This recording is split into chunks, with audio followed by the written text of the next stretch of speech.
For the given 4 sets of functional group, we are going to find out which of the set will have only the plus or effect group. And the plus or groups which are capable of releasing the electron to the benzene ring.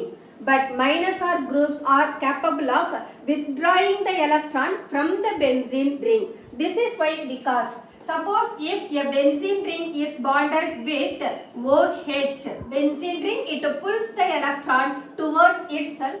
The most electronegative oxygen is bonded to the less electronegative carbon atom. If we consider benzaldehyde, in which the aldehydic carbon is directly bonded to the benzene ring.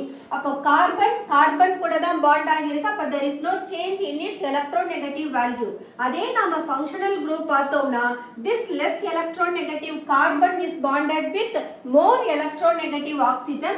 அப்போ இந்த oxygen electron withdraw பண்ற போது carbon oda electron density decrease ஆகும். So the pi electron, it is pulled by the functional group. So out of the 4 sets of different functional groups, we can identify the set 2, it has plus or effect groups only. உங்களுக்கு இந்த video பிடிச்சிருந்தா like பண்ணுங்க, share பண்ணுங்க, comment பண்ணுங்க and subscribe பண்ணுங்க. Thank you.